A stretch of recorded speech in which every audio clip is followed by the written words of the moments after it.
This podcast includes explicit language and sensitive topics that some may find offensive. All views expressed belong to the individual speaking and not a representation of any entity that we have been, am now, or will be affiliated with. It's your chance to back out now. That being said, if not, enjoy the show. Previously on The Black Man Misunderstood. The definition of purpose. The reason for which something is done or created, or for which something exists. What do you get from that definition? Shit, man. Black man, misunderstood. It's your boy Mike B. In the neighborhood therapist.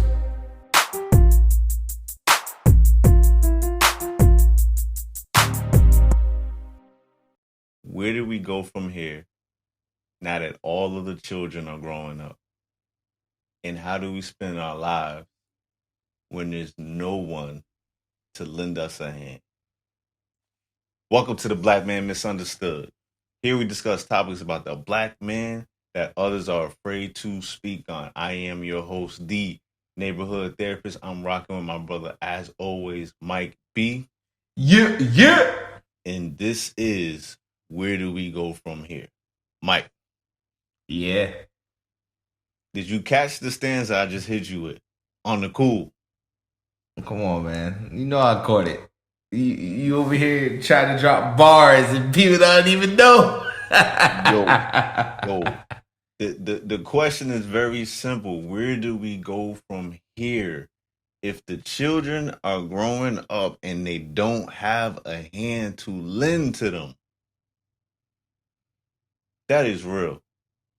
It is. As many great fathers we do have, right? It's not being publicized. Shout out to y'all. It's still that flip side. Still a lack of. But let's get a little deeper. Yes, sir. Mike, growing up, right? It's no secret. Me and my father's relationship was not the best. Me growing up, right? So it was always two songs for me that always played in my head or played in my iPod back in the day. When it came to my anger, right? One of them is funny. For those of y'all that grew up with us, Austin Powers. I think it's the spy that shagged me or golden, whatever, one of those, right? They had a song in there, Daddy wasn't there. Changed my underwear. Yo, as a mess. As silly as that song was, I felt every bar, every stanza that came from Mike Myers when he was talking about that, okay? They had the whole Mini-Me and Dr. Evil joint. You know what I mean? That was hilarious, bro. But it touched you a certain way if your relationship with your father was strained. And then, you know, in a more serious note, me, because I'm a hip-hop guy, Beanie Siegel, Jay-Z, and Rel. Still got love for you. Even though you left me in the cold, bro.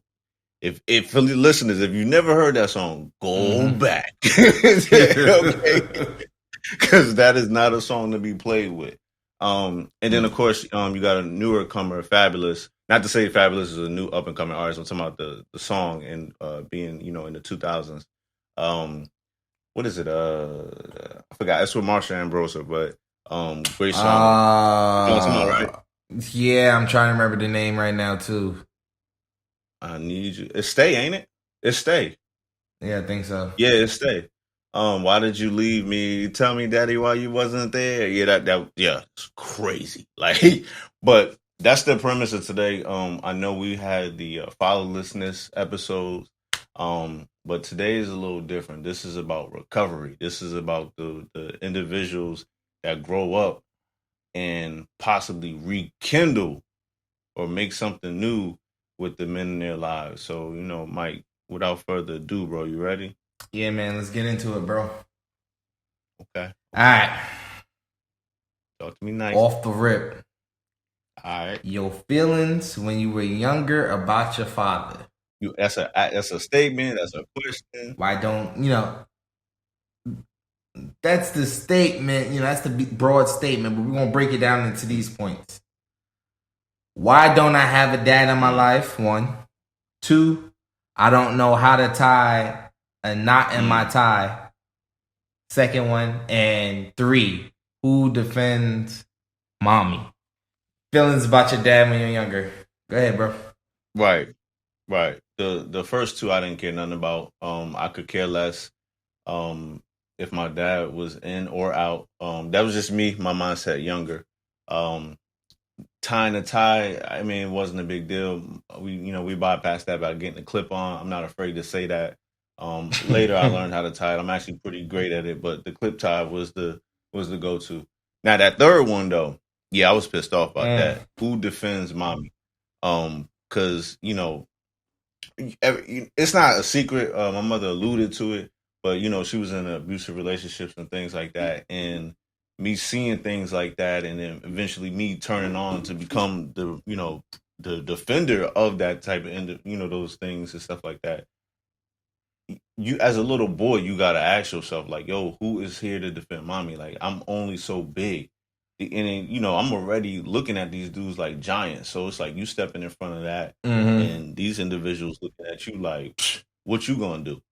You know what I mean? So yeah, that I think that one, to me, that was the biggest slap to the face for me. All right, as being a young man, like, yo, daddy, like, you're not here to help mommy out, defend mommy when mommy going through it. Like she said, she was going to the grocery store. She got all these groceries for your kids, and you pulling up and you laughing at her and stuff like that. I'm not saying, I don't know whose father it was. She never said it, but that right there, that those type of things piss me off and things like that. So for sure, I had a lot of rage in my heart for my father and a lot of males that wasn't there for their kids. To be honest with you. Nah, I hear you on that. I hear you on that. For me, so it's kind of tricky because people, if they've watched that episode, my fatherlessness, he was there, but it was not like he was around. You get what I'm saying? Like present emotionally. Yeah, present emotionally or physically. Like, it's ever so often he showed up to an event for us and things of that nature when we was growing up. So why don't I have a dad in my life? I would turn that question into why my dad isn't present in my life. Like when I started playing sports, and this is for me. I love having people to support me, right? I can always can focus and get into my zone, but like I always knew Big Sis would be there. Mom Dukes, if she was alive, she would have been there.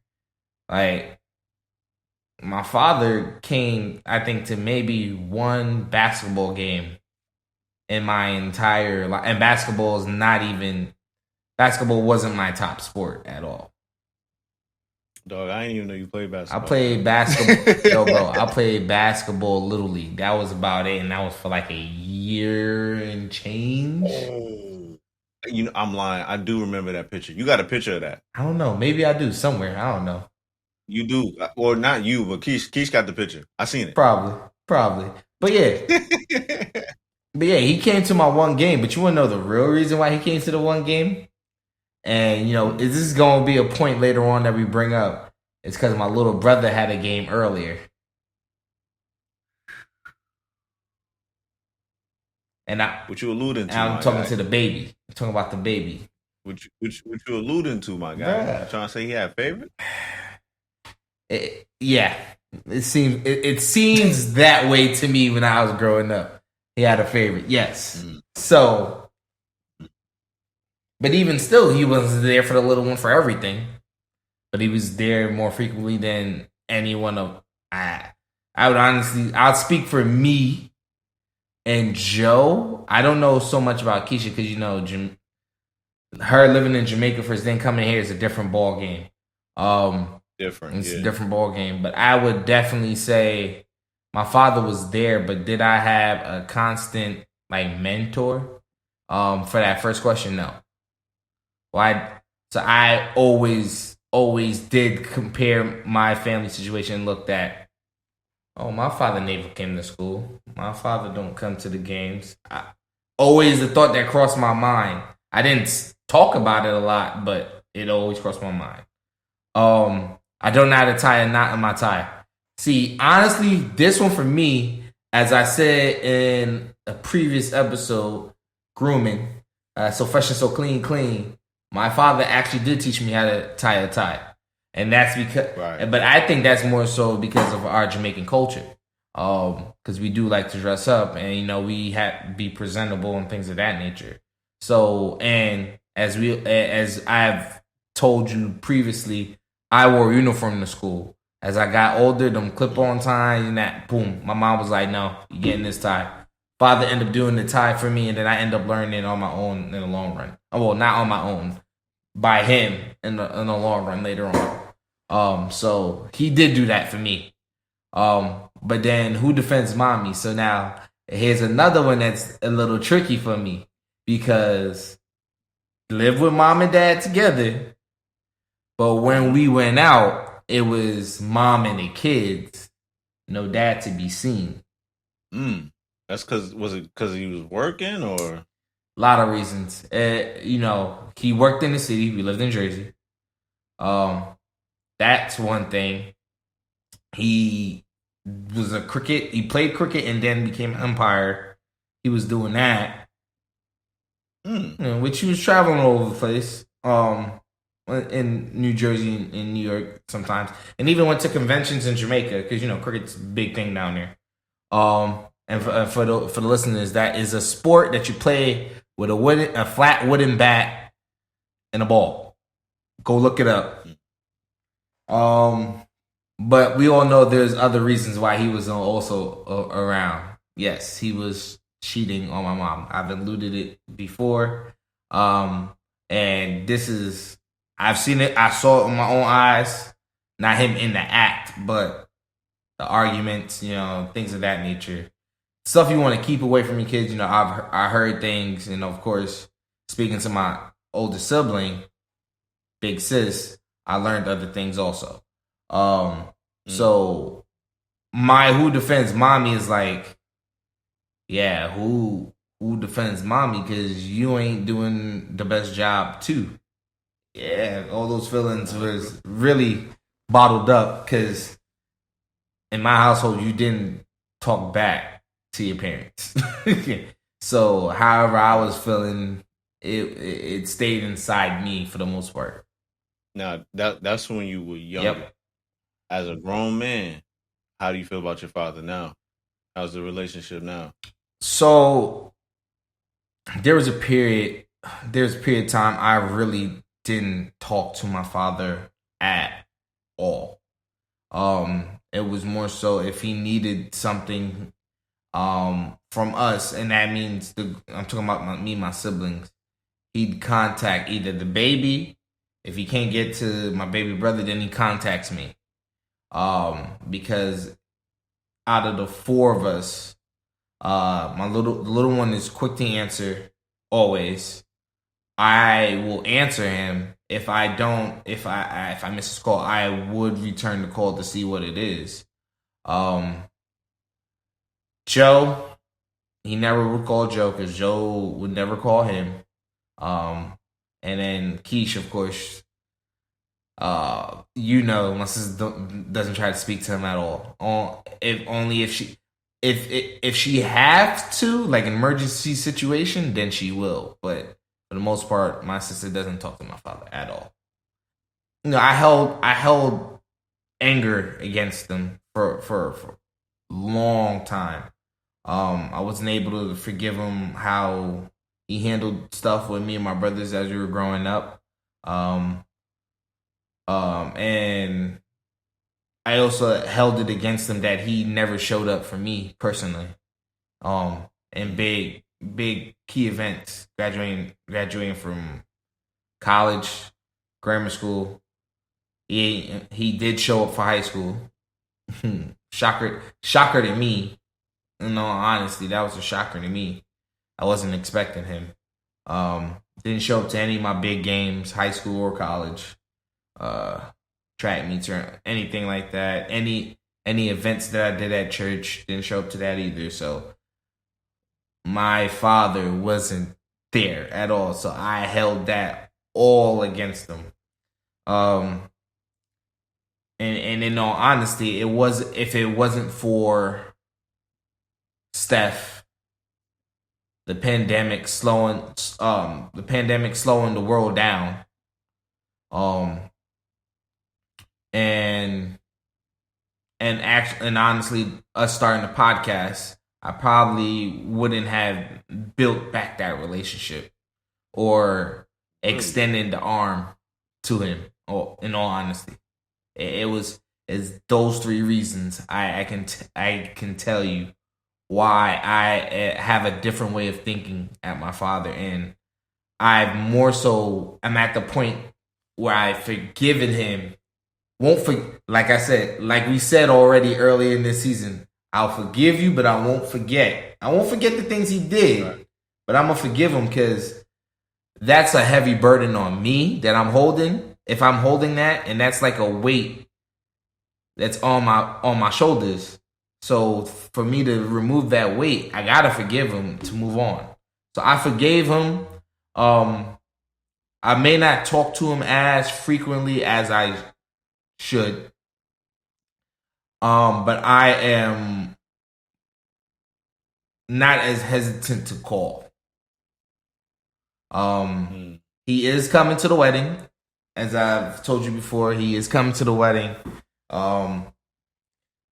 He will be there. And in all honesty, I'm probably will end up seeing him a little bit more because the funny thing is, literally, he moved down to Florida a week before I moved down to Florida. So the man is only an hour away. Yeesh. So that's where I'm at with my father and my feelings. Golly. Hour. Are you gonna reach out or are you gonna wait for him to reach out in regards to you going to physically see him while you down there? So I think it's gonna be. So the good thing about this, right, is that it's not gonna be forced on either one's part because the wedding's coming up. Right. So, and it's funny. So he's actually coming down to get measured. He's not gonna do it over the phone. He old school thinking. He's like, every tailor don't measure the same way. I'm coming down, and he is like, I was like, okay, I'll call you on we'll schedule it, and I'll go with you to the tailor. So yeah, it's funny. Yo, man, I'm proud of you, bro. That's huge, man. That is huge. Thank you. Yeah, you know it's hard for me, but nah, that's growth, man. Because like you came from a time where you was just like I could care less, into you gonna meet him, take him to the tailor. Like yo, hey man, that's growth in my book, bro. You get respect from me. Thank you, sir. But how about you, sir? Oh man, I forgot the question, man. You done went so damn hard. Your feelings about your father now that you're grown. Oh man, yo, yeah, it's different. It's different because the relationship we have now is like way better. We have candid conversations. He tells me he's proud of me. I tell him I'm proud of him. His life story is wild. It's nuts. And hearing it as a grown man and knowing some of the pieces, like it's like a puzzle, like right? Life is like a puzzle to me. Putting it together. Right. So as a kid, it's like you would hear what the streets said about your father. You would hear what your mother said about your father. And then for him to put the missing pieces to those puzzles, when it's like, oh wow, dang, yeah, they said it went down like this. I ain't know it went down like that though. You know what I'm saying? So like, a lot of times me growing up in the city, it'll be a lot of people his age. Because sometimes I'd just be a young dumb knucklehead, and these people would approach me and be like, ain't you such and such son? And I'd be like, man, don't worry about it. You know what I mean? Just being me, right? Little did I know some of these people had ill intentions because the run-ins that they had with my father, or some of them was genuinely just trying to look out. But that's the gift and the curse of looking exactly like your father. Like, so something came with that. But in 2022, relationship is good. We speak cordially. We have no beefs. If I have something on my chest, I say it. That's one thing. That was my agreement to him. I told him, like, I'm not gonna hold. A lot of the problem was when I was younger was that my mother taught me to be very respectful, and your father is still your father. Watch how you speak to him. All of that, right? And as a grown man now, it's not to say that I don't respect him, but it's the temperature in the room is a little different. It's like, yes, I respect you. You're always gonna be my father. But you also have taught me a couple of things. Actually taught me a lot in life. Because I wanted to give his flowers out, because I want people to feel like I'll be dragging my father, I'll be dragging my mother. Like the both of them have done phenomenal things for me. My mother and my father were at all of my graduations. I can't name a graduation that they wasn't at. I think my father didn't come to the master's degree. That's it. But and same thing. And shout out to Granddaddy, because the same thing for Granddaddy. Granddaddy was at every graduation. Facts, bro. Facts. I remember school 13. So, we got video. Right. We got video. So facts. So it's just, I give all respect in the world to those three individuals, but like it's different. It's sometimes I catch myself where I'm just looking at him, and it's like an awkward moment for me, because I'm like, there was a time, bro, I couldn't stand you. I couldn't stand the sight of you. I couldn't stand looking in the mirror because I looked like you. Like, there was it was borderline almost to a point of hatred. To me, this is just me speaking. The child in me, because I was just like, yo, it's a lot of things you've done. I don't understand why. But as you get older, bro, you kind of just like chalk it up to the game, and then you kind of understand it's like, yo, he has a whole new unit that he has to care for, and if you don't want to be a part of that unit, then what is he to do? Is he supposed to blow up his whole, establishment that he's been working so hard for because you and your feelings about something, and you don't want to buzz, you don't want to move? You know what I'm saying? So it's just things like that. And a lot of that stuff people don't want to talk about. Man. It get deep. Like, sometimes it's on us as the children too, bro. I know that shit sounds crazy, but a lot of that stuff we concoct in our heads, bro. Even though we feeling it in real time, right? Like, I'm not saying it's not wrong, but sometimes some of that's the way we go hard on our parents. It's like, damn, we'll calm down. You had to catch me a couple times, like, bro, no, you don't like your pops on this, and this situation, but bro, you ain't got to do this and instead of your dad. And I'd be like, Mike, what the fuck about yo, yo, we went back and forth for that too. Real, though. Right. But it's real though. Like, it's sometimes it takes for your people to come into your corner and just like tap you and things like that. So it's respected, man. And while I got the mic, man, real quick, shout out to Mr. Salmon, Mr. Mitchell, Granddaddy, just all the people, all the great men that have come into my life to ease the pressure and help calm me down. So I was able to be afforded the opportunity to have a relationship with my father as a grown man. Shout out to my Uncle Respect, my Uncle Josh, my Uncle Roscoe, my Uncle Rez, man. The list goes on and on, man, because it's like, if y'all wasn't pulling me to the side, shout out to Mr. Lightner. Facts. If y'all wasn't, for real, man, if it wasn't for these individuals pulling me to the side and just dropping little nuggets on me and things like that, like, I don't know where I would be, bro, because I'm telling you, bro, it was borderline hatred. Oh no, I was doing things in the streets, bro. Like, I'm a nerd. I tell people all the time, I am a nerd. Okay, it's by my living circumstances though that I can take it to levels that most people won't go in the streets and things like that because of my circumstances. Yeah. But in the core of my heart, I am a nerd. But I'm saying all that to say this: I out of spite of my father, do things in the streets in attempts to catch a stray bullet or pop somebody with a stray. But you understand? Like I was really doing things that is against my nature, and it's just to spite. Sometimes it was to spite my mother because I was mad at my mother, but it didn't make sense. As a grown man, I'm looking back, I'm just like, yo, bro, you was dumb. That's stupid. That's so stupid. Throw away your life for what?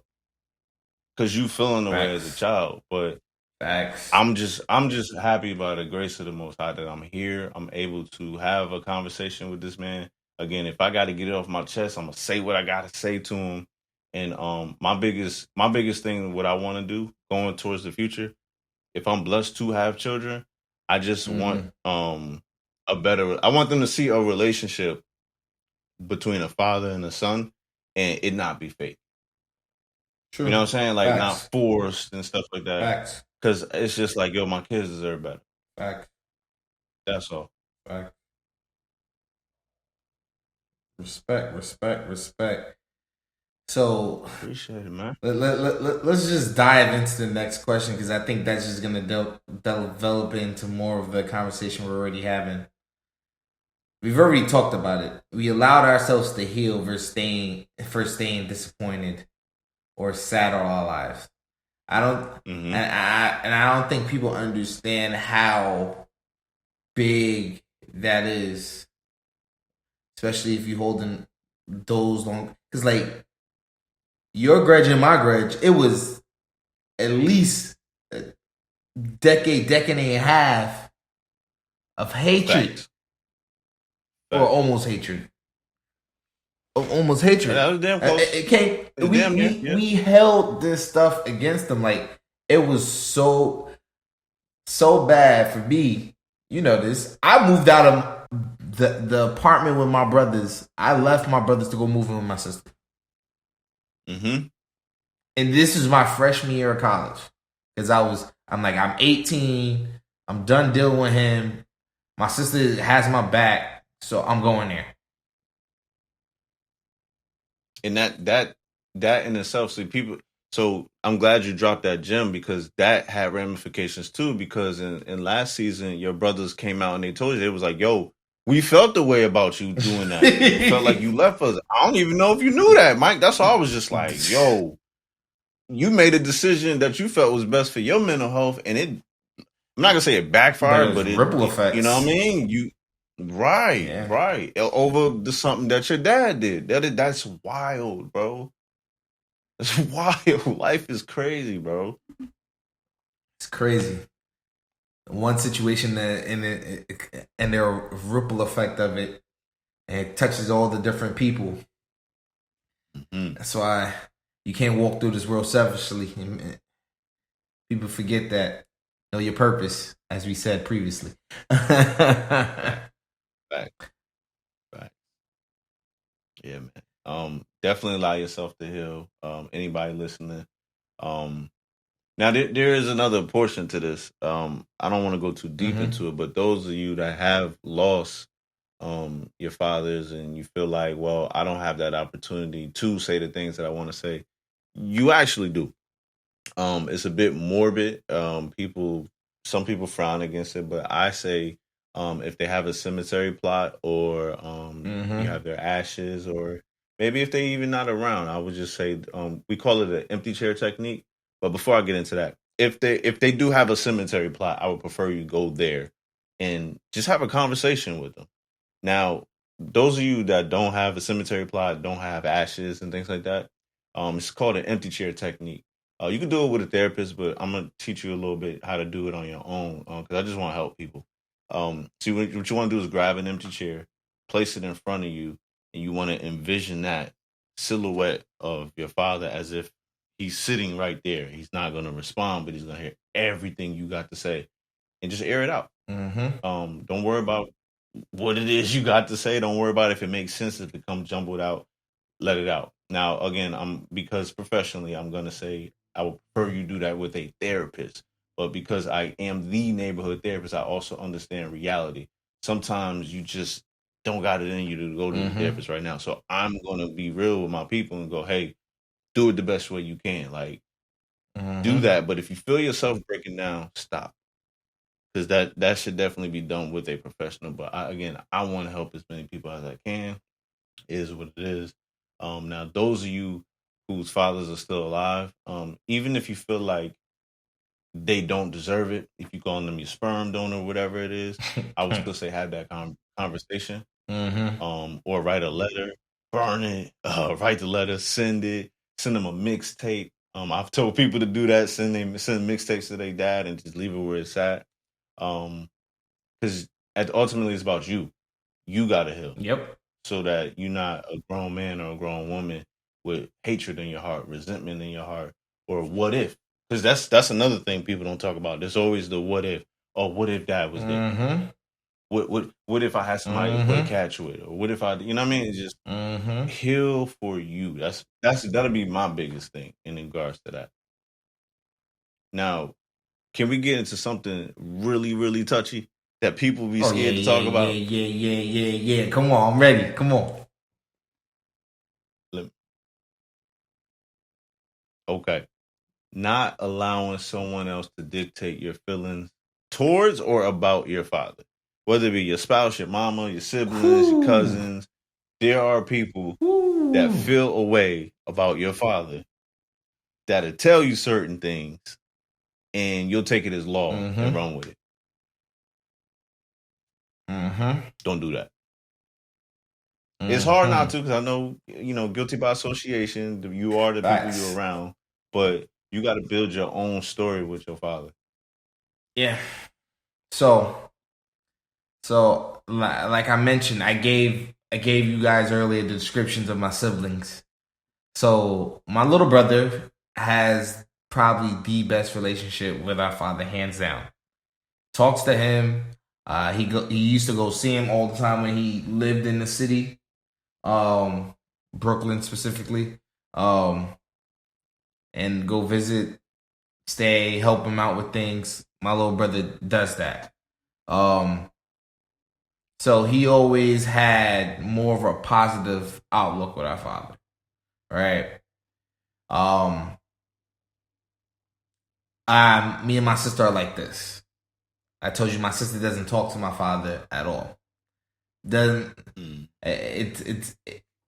Sometimes it gets so bad she couldn't be in the same room as him. Big sister's gotten better.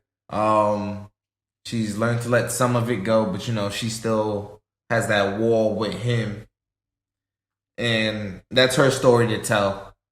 That's her story. Yeah, that's her story to tell. But for the most part, Keisha used to tell us everything, right, and give her point of view on things, and it was those moments where we took it in, and it was up to us to see if we're gonna run with it, we're gonna make our own assumptions, or we're gonna deal with it. And as you know, for a little bit we listened. I can definitely tell you that for a little bit we definitely listened to some of the conversations and dictating our feelings. But in the long run, as we did get older, Keisha specifically stated, you have to make that decision on how you feel about him, of course. People may feel the way they feel about him. So, like, I felt a way about him for the longest where me and my sister saw eye to eye easily. Now I'm more in a different space because I know I need to heal for myself. And specifically, I am a black male. My father's still living. Luckily. How many other people are going to have that opportunity to actually deal with that whole situation? It's funny to me, like, because, like, as I grew older, there were situations where it happened with my father, which I actually had a conversation, and I had to give him a heart-to-heart, hard answer. And, like, when I tell you my eyes opened so much more after those conversations about the way he thinks, and that's just how he's built and how he's ticked. And And like having those conversations, I realized, all right, this is where Keisha gets that. This is where Minnie gets that. That's where Joe gets that. This is where I get that. So it was more of a clarity moment and like, damn, yeah, we his seed. Yeah, because also do look like him. That's a whole nother story. I'm like, yeah, that we came from that man. There's no way, ifs, ands, or buts about it. We his shot. Like we try to keep stuff that stuff dormant, or we try to ignore it. But yeah. So I had to learn on my own as I grew older to make my own opinion. I had already had my own feelings about it, but I had to recover for myself because I don't want that to be the trend going down to my kids. So, yeah, man. What about you, sir?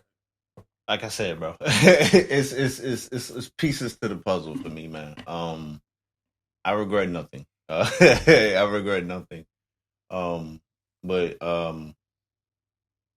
I had a good grip of understanding, letting people feel how they want to feel about individuals, and me not feeling no way. Like mimicking how they feel and things like that. I just never was that person. So, how I felt was how I felt, based off of how I felt. So I can never sit there and blame others for, the relationship me and my father had. That was directly 100% me. I made those decisions. I stand on my decisions. And he's aware of why and how I was feeling and where I was moving. And I said the same thing to his wife, because it was a portion of that I felt she was a part of that as well. So everybody got smoked. Everybody had smoke with me, and we did what we needed to do as grown ups. So I regret nothing. Said what I said. Said what I said, man. But Hey. Huge question. What have you learned now that he's back in your life, and was it worth it? Yeah, it's definitely worth it. One, you realize that your father actually has feelings and he's not a robot. Right. You're right. Right. So it's like it's a shocker to you. So you're like, dang, really? Mm-hmm. And it also allows you to remember that he's only human, right? He's dealt with different things in his life that we may not even know about, right? Or even realize that it affected him in that manner. Like, I don't even think most people know this about my father, right? So, my father is the baby of his family, right? And he lost his mother at age 8, the same age Minnie was.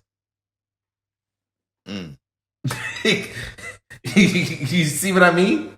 Like, yeah, that's deep. Like, seeing how my little brother is navigated, right? But we're close knit family. Like, I don't really talk to too many of my father's siblings like that. The ones that are still living,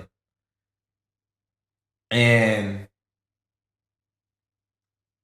I don't know the environment that he grew in, right? I knew Grandpa Joe, but that was about it. All right. So what about you, bro? I was about to be petty, but yeah. Yeah, it was worth it. Yeah. But again, I regret nothing. I would not go back and change anything. Change nothing. I think it seasoned both sides. Now, I'm not happy that it made him feel terrible, because I couldn't imagine if I had a son and my son was wilding the way that I was, because I tell people all the time, you ain't never had a son until you had a son like Justice that did what I did to my father. It was no whole bars, and my family let me know. It was just like, hey, nephew, grandson, cousin, yo, you don't think you going kind of hard? Hey, yo, y'all can tell them I feel how I feel. You know what I mean? Like I was taking things very, very far. But I was also a hurt little boy, and nobody can comfort that. So you got to take the good and the bad. But like I said, allowing him back in my life, it definitely was worth it. It gives my wife opportunity to have a father-in-law. Their dynamic is dope to watch. Um, just that whole thing. And I strive to be not be a hypocrite. So I can't keep preaching to my clients. Hey, get it right with the people. If I'm not doing what I need to do as a man, so it definitely was worth it. Definitely. Facts. Mm-hmm. Facts. Respect that. Respect that. So now we both allowed our fathers back in again. The question is, have you healed enough to allow him to meet your eventual children and to learn about him if he's deceased? Yeah, for sure, for sure. Because like I said, man, when I do have kids, I want them to have that same type of relationship, or similar to what I had with my grandfather, bro. Because it proved to be fruitful, man. Like I feel like every time I walk outside, like I'm a walking embodiment of my grandfather, also of my father when he was in a certain stage of his life. But like I take pride in that, man. I take pride in people going, "Oh, we don't see men holding doors open for women," or "Oh, you held the door open for your wife." I'm like, "Yo, all that is my grandfather, bro." Like, like you know what I mean? And you sprinkle in my mother teaching me certain things, like I keep telling you about, walking on the outside. But a lot of who the gentleman of who I am is, that relationship that I have with my grandfather. So yes, most definitely, I want my kids to have that with their eventual, grandfather, because that'll be dope. So, yeah, for sure, for sure. What about you? Facts. Facts. Um, I said, yeah, I've held enough to allow him to meet my kids and to speak about them.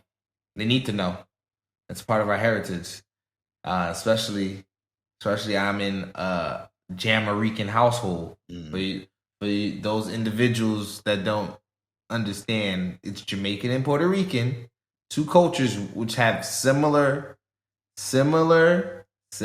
traditions and things of that nature, similar foods, but it's still we everyone has their specific different stuff. So I just want to make sure they understand their culture. As I learned my culture growing up. So now I just want to make sure that it's a mainstay for them, being proud of who and what they are. So yeah. Respect, respect. Before I let you go, before I let you get up out of here, man, is there anything you feel you could have done differently? Not a regret, just something you feel you could have done different. I think the only thing I could have possibly done differently, I think it was expressed to my father. I wanted him there more, because I think that's a piece that we miss growing up. Like we have all these feelings, but we don't know how to express those feelings as we grow up. Because in respective cultures, I know in Jamaican culture, they be like, "Oh, yeah, boy, yeah, man, you're not supposed to cry." And not supposed to show emotions and things of that nature, and it's not like they're telling you not to laugh and do all this not do all the other nonsense. It's more so being sad, being down in the dumps, crying. Not supposed to show that. It's supposed to be very prideful and all that good stuff. So, I think that's the only thing I probably would have done differently. Was to actually tell him and not just hold it against him as much as I did. Respect, bro. Yeah, man. I feel the same, bro. I think that's the only thing if I could, it just to say something earlier, but but if I know me the way I feel I know me, I feel like even if I would have said something, because of who my father was back then in that season and who I was back then in my season, I don't think it would have solved anything. Exactly. Same here. No, same here. Same here. Two hard-headed individuals. I mean, feel how they feel. Yes, bigger man of saying something, reaching out for the help. But I'm gonna speak for me. I'm the experiment. I'm the eldest of the son. So he learning as he go. So what can you do? You know what I mean? So if I come at you a certain way and you ain't never been in this position before, I ain't gonna speak like I something in hindsight, but like, bro, ain't no telling, fam. Ain't no telling. Facts. So facts. Nah, man, I hear you. Word. I hear you. Now, I gotta apologize. I lied to you. I said I had one more question. I do actually got one more question. All right, what's up? You never answered my first question.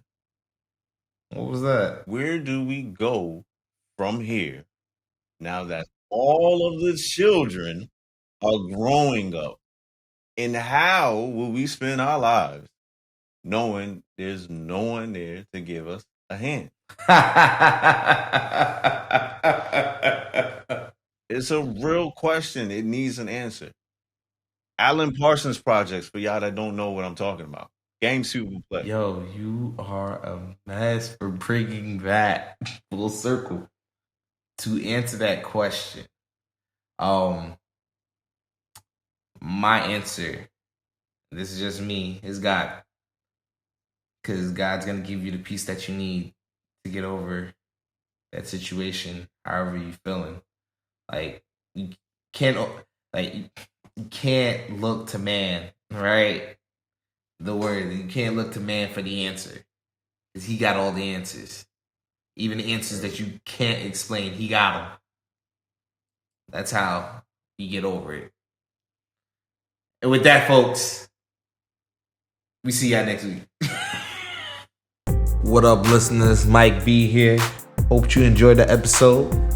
You can find us on IG at BMM_podcast. On TikTok at BMM Podcast. Facebook, just type in the Black Man Misunderstood Podcast.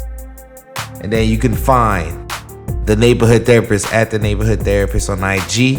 And you can find myself at MikeB_BMM on IG. And if you want to connect with our producer, the DJ himself, Mr. DJ Daxter, check him out at DJ Daxter on IG. All right, folks. See y'all next week.